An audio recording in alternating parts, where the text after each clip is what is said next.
All right, here's the thing. I feel like something needs to be addressed that hasn't been addressed in this conversation.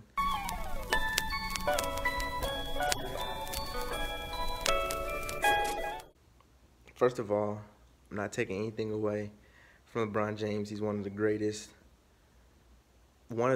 players to ever play in the game. Definitely the most talented force that the league has ever seen. 6'9", almost 300 pounds damn near, and can do almost anything on the court. It's unselfish, pass first.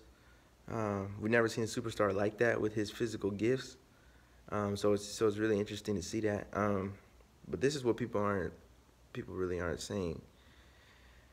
LeBron James versus Michael Jordan versus Kobe Bryant. There's one thing that takes Kobe Bryant and Michael above him, and this is the reason, in greatness terms. And again, this is not talent, because if you look at strictly talent, LeBron is probably the most talented player to ever come into the league, period, any position. But the reason why he isn't greater is because of his intangibles. The intangibles are really important in sports. And I know it's hard to talk about something like intangibles because you can't touch it, obviously. So it's not stats, it's not number of championships even, it's not anything like that. Yeah, we talk about the clutch factor and, you know, who you want with the ball when the game's on the line. We already know. I mean, if you even look up those stats, I think LeBron has a lot more fourth-quarter game-winning buzzer beaters than Kobe and Jordan, I think. I don't know about Jordan, but I know Kobe, I think, or has a higher percentage. He has a high percentage in that time. But one thing you got to realize is LeBron accumulates stats because he played in the league. Is his 15th year, going on 16th? So he's accumulated all these stats over the last 16 years, right? So it really makes sense when you look at the fact that people are arguing for LeBron in terms of stats and stuff like that, but you can't really argue something that is an accumulation. If you take this analogy of someone like Mark Henry, or not Mark Henry, who's the guy that like did the trains and worked on the railroad, whoever that was, like imagine someone like picking away at a wall. So like this brick wall, for example. If I was knocking away at this brick wall and I started at the same time, actually, since LeBron went to high school, he started 3 years before Mike. I think Mike was a junior when he came out, maybe a sophomore. Either 2 or 3 years before he came out. Sorry, you guys gotta look up these stats for me. But this video isn't really about stats, so it really doesn't matter. Like, or just know LeBron came to the league before Michael Jordan had. At 33, LeBron was 15 years in the league. I think Jordan was, I can't remember how many years he had played at that point, but imagine if you're picking at this wall and you start before someone else, right? Or you guys both start at the same time. And then the other person that's picking at the wall has to take a 1-year break because of injury, and then another year break because of, I'm saying it's because of gambling. I'm a huge Michael Jordan fan, I'm not gonna lie. It's probably because of gambling why he had to quit. But yeah, it takes another year off for gambling. Imagine that other person coming back to that wall. Imagine that person that was there the first time that was still knocking at it. Imagine how much deeper he is into the wall than the other person that had to take 2 years off. Like it's an accumulation stat. That's how it works. It's just like Drew Brees. I'm using another football example. Sorry, I'm a huge football fan, but the modern day quarterbacks are probably going to break all the passing yard records because it's a passing league now. The league has changed. Everybody passes way more. Like Ryan Tannehill may be above Y.A. Tittle when it's all over, or Johnny Unitas. But is Ryan Tannehill better than Johnny Unitas? Probably not. It's almost like the Tom Brady effect. When you see Tom Brady as the greatest because he's played in the league so long and did it at a consistent level, that's a different form of greatness than kind of the intangible form of greatness that I'm talking about. And I'm not taking away anything from Brady either, but there are quarterbacks that are much better than him that put in a different situation, guaranteed they probably would have won more championships. I don't know about more, but maybe just as many or maybe more than Tom Brady did. But this is not a football video. So when you're talking about Michael Jordan and what he did for that Bulls team, and kind of how people say that he really didn't carry anybody. Um, LeBron carried his team definitely throughout the whole season this year as well as the playoffs. But Michael Jordan did that consistently throughout his whole career. And then people always say Scottie Pippen was the reason. When you look at Jordan in those first 2 years when he went 1-9, he had two cokeheads on his team. And it was the Coke era, and they were a 17-win team the year before, and he completely changed their fortunes alone by himself and took them to the playoffs that next year, and then broke his foot in the second year, and then ended up taking his team to play the Celtics, which is one of the greatest teams in NBA history, the Boston Celtics. That team, you can argue, was like the Warriors today. I mean, when you move the ball that way and you have the greatest shooter of all time at the time, which was Larry Bird, and the way they played basketball, their defense was almost impenetrable. And the fact that they had to commit 3 players to Michael Jordan himself is the second year in the league, and he was still averaging 45 points in that series. Dude, it's I mean, if we talk about no help, when you talk about no help, if that was happening this day, today, it would be the same thing that LeBron's going through. When everybody talks about LeBron has no help, Jordan didn't have help either. And then when they talk about Scottie coming along, Scottie was a great player. Don't get me wrong. Scottie was a great defender. Scottie was decent on offense. But I argue that Scottie could have been. And I use the Trevor Ariza example or analogy. So put Trevor Ariza in that era, put Trevor Ariza on the Bulls, and he could do everything Scottie Pippen would have done for you. I'm serious. I feel like he could have did everything Scottie Pippen would have did that was needed for Jordan to get him over the hump. And the fact that people say Michael Jordan was a ball hog, and the reason why he carried his team. Jordan's first 2 years when he had Doug Collins as a coach, he was averaging 8 assists a game. And in that time, he was more of a not pass first, but he was doing both things. He would get double teamed in the lane and he would pass off because that was a smart play. He was making the smart basketball play. It wasn't until Phil Jackson came along that he understood that his role was going to change, and Phil Jackson changed his role to be a primarily scoring guard. When you see that somebody has the talent to do something, as a good leader, which Phil Jackson was, and somebody that understands the game, you can tell the player that, I understand that you're playing this way, but in order for us to be the most successful, or even if it's not going to be most successful, whatever your coach wants you to do, most times that's what you're going to do. So he gave it a try, and when Michael Jordan became that primary scoring option, and he, created with his offense, that helped everybody else. And that brings me to my next point about LeBron's leadership. And this is why I believe Kobe and Jordan are still greater than him. Of course, again, not better. They're not better players, more talented, but they are greater because they elevated the level of play of their teammates. And that's not to be taken lightly, because it's very hard to lead any group of people, as you know, in workplace or wherever you do, sports especially. Quarterback, I don't care how hard it is, you have to keep your spirits of the team high, and you have to keep everybody.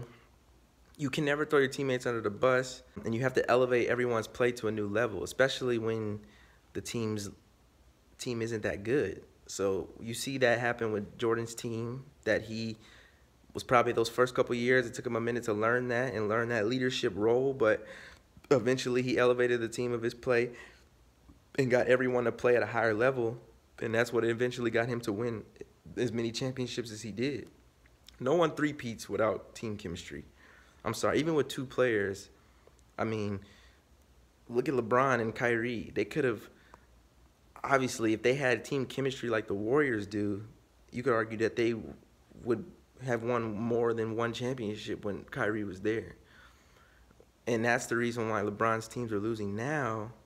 I understand the Warriors are an all-time great team, but the reason he's getting swept by these teams, the reason he's going to 7 games with Boston, Boston has no stars on the team right now. They're all rookies and role players. You're going to 7 games with that team because that team has a much higher chemistry level than you do. And chemistry is not to be taken lightly in sports. Chemistry is probably the most important thing in sports to me. So when you're able to be a great leader and elevate the play of your team through chemistry, that's part of being great. And that's the things that the Patriots do. That's the things that Michael Jordan did. That's the thing that Kobe did. Almost any great player that was the number 1, 2 player in the league, that's what you have to do. That's the reason that the Thunder lost 3-1 down when they were up 3-1 and lost to the Warriors when they came back, because I mean, if you don't have that chemistry, you're not going to be able to hold tight and be a team. So a lot of people say the Warriors are a super team. First of all, they built through the draft, so it's hard to call them a super team when they only have one superstar on the roster. I mean, before that, they won 2 championships before he even got there. So it's like, I mean, one championship before they got there. Should have won 2 if Draymond Green didn't get suspended, which is the glue of the team. The reason the Warriors are who they are, period, is because of Draymond Green. And it's because he holds that team together with the chemistry. That chemistry is so underrated. And if you can be a great leader, because Draymond Green, is not even top 50 talented players ever. Probably not even top 100 talented players ever. But when you have the ability to command something from your teammates like that, and command them to be greater, even when they have the skill, it's uncomparable. It's uncomparable. I mean, if LeBron had half the leadership ability that Draymond had, or maybe whatever amount, if he was more like Draymond Green in his leadership ability, I guarantee any team LeBron is on would be much better. Think about every player that's gone to the Cavs or played with LeBron. Think about all of their careers before they went to LeBron. They were all better in stats, whatever. Kevin Love was a 25, 10, 15 rebound guy in Minnesota, getting double teamed in the NBA. You're getting double teamed as a forward. You don't have the ball in your hand as much as a guard at all, and you're still averaging 25 and 15, and then you go to play with LeBron and everybody calls you trash. I mean, it's really because you don't have the belief in yourself anymore, because the leader of the team is tearing everyone down. Think about how LeBron said in the middle of the season how he needed more help. LeBron is taking the max. He's taking a $36 million contract, and you're still complaining about needing more help and needing more role players, but you don't have any money to pay him because you're taking the max. So, like, how can you complain about that? It doesn't make any sense. Don't say that you need more help if you know that you're the reason that there's no help there. That doesn't make any sense to me. Like, you can't say that. You know what I mean? Like, yeah, you do need more help. That's a fact of the matter. You need more help. But you can't wish for more help when you're not doing anything to improve it. If you want more help, take a pay cut. Look what Tim Duncan did when he won with the Spurs. He could have easily took the max, couldn't he? But what did he do? He took the pay cut because he knew that he needed better players on the team to help him win. That's how it works. If you want to win, you have to make sacrifices. Look at Tom Brady. Does Tom Brady take the max every year as a quarterback when he could be the highest paid quarterback? We know he could be the highest paid quarterback in the league right now. Kobe was the highest paid player in the league at his age. But if that's the thing, I can say these things like Kobe is one of my favorite players. Kobe took the max for most of his career. But did he complain about needing help? No, he didn't. He didn't. I know he threatened to leave LA that one season, but the reason why was money reasons. And then they ended up paying him, and he stayed. So it's like, don't complain about it if you're not going to do anything to fix it. That just doesn't make any sense to me. And then things like when LeBron, I mean, the whole backboard thing, the whole punching the blackboard thing after the playoffs, like, why bring that up now? You're just looking for sympathy. You know what I mean? Like, I don't know. It's just, I guess it's the modern day NBA. I mean, but I feel like LeBron just doesn't have that killer will to win. And a lot of people say, oh, it's all about championships. It's all about him wanting to win. But it's like the whole essence of sports is about competing, right? The reason why we watch sports is because we like the aspect of competing. You know, me against you, the test of wills. That's what it's about. And when your will is broken, how do you respond? And LeBron has taught this generation of kids this generation of kids that look up to him, he's taught them that when times get tough, you got to go leave and figure out a new situation or figure out another way to do it. This whole generation is all about trying something. If it doesn't work, they quit. That's how it works. Nobody these days sticks out or sticks through with anything. It just doesn't happen anymore. No one starts something and finishes it, it seems like. No one. It's just frustrating when you see people saying that he's greater than the best, and you look at the intangibles, which again aren't touchable, but Kobe and Jordan elevated their teammates to another level when times got tough. They didn't leave. This is the thing. I probably wouldn't be as bitter if LeBron never left Cleveland in the first place. If he would have stayed with that team for one more year, I understand this is the thing people always say about this argument. Oh, he didn't have any help. The organization wasn't willing to give him any help.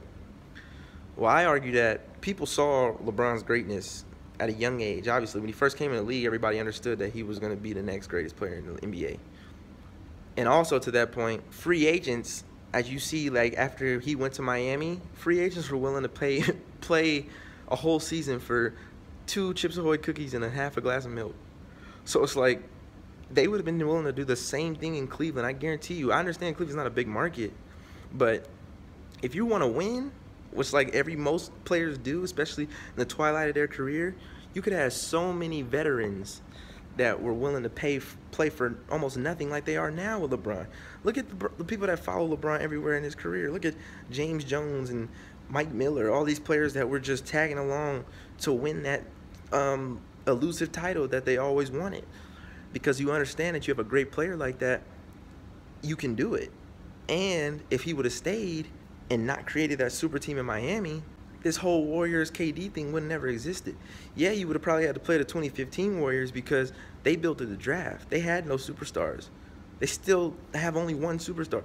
Steph Curry made himself a superstar because he's a generational type talent. Best shooter of all time, I agree. But you wouldn't have had to worry about KD. And that's the one thing he talks about in every interview. What's the difference between this team and last year's team? They got KD. And whose fault is that? I argue that if it weren't for LeBron ever going to Miami in the first place, KD would have never left OKC, and he would have stayed with the Thunder, or he would stay with the Thunder either until he won, or he would have went to another situation. He would have never went to the Warriors. After LeBron made that first super team, that made it okay for a top 2-3 caliber player in the world. But the reason why I say that is because arguably KD and LeBron are the 2 best players in the NBA, period. It made that possible for that caliber player to leave his team and join another situation. Before that, no superstar had ever done that. Ever. Like Kareem did it, but it was never by choice. It was like the GM would trade you to a team, and it would be like, oh, we can get assets for this player, so we're going to trade you to this team, and then the GM will be building his super team within. But like even the super teams of the past that people say were super teams only had one superstar added to them, like the Celtics of the '86 Celtics. That whole team was drafted except for one player. Bill Walton came in, which basically made them a super team because Bill Walton was the MVP on the Portland Trailblazers. He was unbelievable. And Michael Jordan, they called Larry Bird Michael Jordan, or Larry Bird called Michael Jordan God in that series. He said he was God in disguise, God in shorts. Like, come on, man. I mean, at the end of the day, we understand LeBron is one of the greatest players of all time. I understand that. I have utmost respect. He's probably the best man. He's the best humanitarian to ever come into the league. No one has done anything for the black community, for his home community, or anything the way he has. The only one I can argue from his generation that I know, because I'm from Denver, so I know what he's done, is Carmelo Anthony. He's done a lot for the city of Baltimore. He did a lot for the city of Denver. But no top-tier player, Michael Jordan, Kobe, never did the things that LeBron did off the court. His business acumen is unbelievable. He'll be a very rich man. I hope he owns a team one day, because that would be cool to see, you know, Mike and LeBron playing against each other with their teams. That would be dope. I have the utmost respect for LeBron, like I said, but as a player, I can't do it, man. To me, he's top 3. I mean, not top 3. He's still top 10 of all time. But in terms of greatness, and to me, greatness is defined not only by talent, but intangibles as well. You have to take an intangible, the clutch factor, the leadership, all those things going to be in great. The drive, the will to win, all those things going to be in great. Because look at Tom Brady again, 7th round draft pick, whatever it was, he was draft pick, super low draft pick, had no talent that you could speak of. He was a backup at Michigan, but his drive, his ability to lead, and his ability to be coached, and his ability to buy into a system was the reason why he was so successful. And this is the last thing I'll say about LeBron. People argue that next year he'll go to the Spurs. I think it's because they want him to play with Pop. But if you actually look at LeBron's whole career and how great he was, it's actually a detriment to himself because he's never been able to be coached by like an actual coach. He's always had the talent to where coaches have either been a pawn in his scheme, especially in the NBA, because he never went to college. So in the NBA, I mean, Mark Spoelstra ended up being a great coach. We saw, not great coach, but a decent coach. He still got his job, so obviously he's doing something right. But Ty Lue, come on. Who announces their game plan the day before a finals game? To the media. Who does that? About playing Rodney Hood.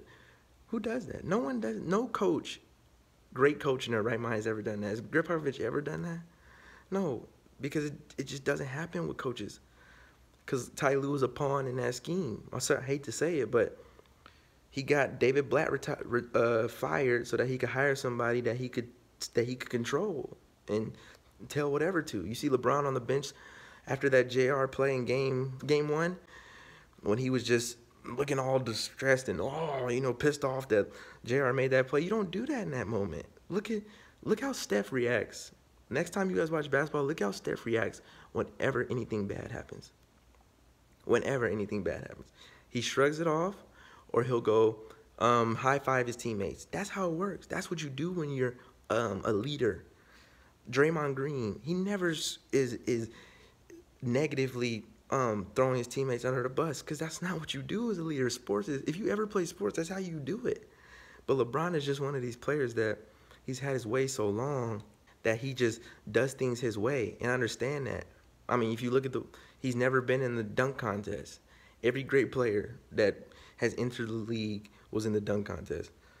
Like Michael Jordan, Kobe Bryant, they all were in the dunk contest. Julius Erving. Who broke that streak? LeBron. Because you know why? Because he's scared of the expectation. He knows if he enters, he has to win. And if he loses, he can't take it. Same thing with his teams. Why didn't he stay in Cleveland? Because he knew if he kept losing, it was going to ruin his legacy, and he couldn't take it. He couldn't get over the hump. He quit. Every time something's too hard, he doesn't do it, or he quits. This is how it works.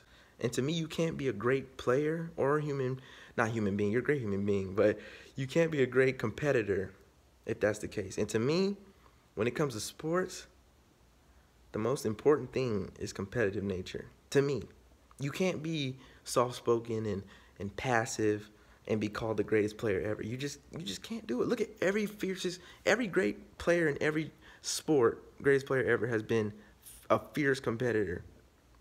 Name me one GOAT that you can, in any sport, that has been passive and not taking the charge on anything. Tiger Woods, fierce. Michael Jordan, fierce. Kobe Bryant, fierce. Tom Brady, fierce. Bill Belichick, fierce. Yeah, he's quiet. Bill Belichick is quiet, but he's a fierce competitor. He's in that office all the time. He hates losing. He will do whatever it takes to win, even cheat. I mean, I'm not saying cheating is good, but when you want to be that great, nothing's off the table. I'm sorry. And that's what people argue with me too about LeBron leaving, is nothing's off the table, so he can go join this team. But look at what happened to him when he joined the team. Who had the meltdown in 2011 against one of the worst finals teams ever? Jason Terry averaged more points than him in that series. Come on, dude. Jason Terry, a role player, averages more points than you. You're the greatest player in the world, and your team is obviously more talented than the other team, and you had a shortened season, so you shouldn't be tired. There's no excuse for that. Jordan always showed up. Kobe always showed up. Even after Kobe's first rookie season, after he airballed 4 times against the Jazz, what do you do next year? What do you do that night? He shot in the gym that night. He couldn't sleep. Because that's what great people do. That's what great players do. They rise to the occasion. After you fall down, you get up. That's how life is. That's how life is. Sports and competition is a metaphor for life. And LeBron is not teaching these kids my age. I'm a kid too. I'm only 23. He's not teaching us the right way to be. That's just how it is. I mean, I just feel sad for the people that think he's the greatest. They're just misinformed because they either haven't seen or don't know what the other greats have done. Even Larry Bird, not the most talented at all, but he was able to lead his team, one, and he was able to raise his talent level to a point that he was able to be great and able to win. That's just the simple fact of the matter. That team, he brought the chemistry to that team and brought an excitement that made that team better. And that's what it's about. How do you make your teammates better? Because everybody has talent, especially in this league. And LeBron even said it himself, I love the way the Warriors play. They have a high basketball IQ. They have a high basketball IQ, yeah, because they swing the ball. But that's how all the NBA was played. Before Jordan came in the league was never an ISO league, ever. Everybody was about ball movement. Michael Jordan changed the league and made it an ISO league. That's why players like Dwayne Wade got drafted. That's why players like Kobe Bryant got drafted. Everybody was looking for the next Dwayne Wade. And then who's the next person to change the league again? LeBron changed the league because he was the first all-star, superstar to be that unselfish. But GMs knew they were not going to be able to find someone like that in another 25 to 30. Maybe never again. We'll never see a player like LeBron. But Steph Curry was the next person to actually change the league, the face of the league, and change the way the game is played. So now it's a three-point shooting spread offense league. And everybody's about ball movement. And who's the one that's still playing ISO ball every day? The teams that are losing playing ISO ball are who? The Cavaliers and probably the Thunder, the OKC Thunder, because they keep playing ISO ball. You're not going to win that way. Look who made it to the Eastern Conference Finals with no stars playing unselfish ball. The Boston Celtics. It's just how it is, man. If you want to win, you got to evolve. And I feel like LeBron evolves in the wrong ways. He's always the first to do something in a negative way to me. Whereas LeBron fans look at it as being unique and creative and doing things different. To me, it's taking the easy way out. It's taking the easy way out. So, yeah, man, if I missed anything of any LeBron fans, like I said, I love y'all. I love LeBron as a man. I understand he's top 5 greatest players ever. But right now, when it's all said and done, I don't know if I could put him above Kobe and Mike in that greatness category. Just don't know if I can. I don't. Greatness entails a lot more than talent. I'll leave it at that. Oh, yeah, last thing before everyone starts talking about Pippen and why he was the reason, or the year that Mike went out, how he was, what was it, first team All-NBA, or whatever he was, whatever accolades he had when Michael was gone. First of all, that's what I'm talking about with being able to raise the talent of those around you. When you have a player like Pippen that is able to get those accolades that he did and play at the level he did, one reason was because of Mike. And you understand, once you learn how to win, you learn how to win. That's why GMs pick up veterans and guys that have been to championships before that may not be that great. It's because they've been there before and they understand what it takes. They understand the mental capacity is a lot. Because like I said, the NBA is full of talent. But most times in professional sports, the players that are better are the people that are mentally tougher. And that's just how it works. And Pippen had that year where Mike was gone. If he didn't take that year off, guarantee he would have won 7 straight. I guarantee it. And if things didn't go so south with the Bulls organization at the end where he was wanting his contract, and actually he said if the ownership changed, he said he would leave. And he did, because the ownership changed. And he didn't want it. So he said, I'm going to leave, and I did my own thing. And that's what he did. If that didn't happen, you could argue that he would have kept winning. So we don't know what the possibilities would have been, but all we know is the facts, which LeBron fans like to tell me. All we know is what happened, not what the hypotheticals are. And the facts are Mike's 6-0. And arguably could have been 7-0. And like I said, could have kept going. So I'm done with this, man. Make sure y'all let me know what y'all think. This debate's going to go on forever. I know it's never going to be solved. But I guess my only take that's different from everybody else's is LeBron arguably isn't even greater than Kobe Bryant. So, yep, that's it, man. Make sure you let me know what y'all think. Peace.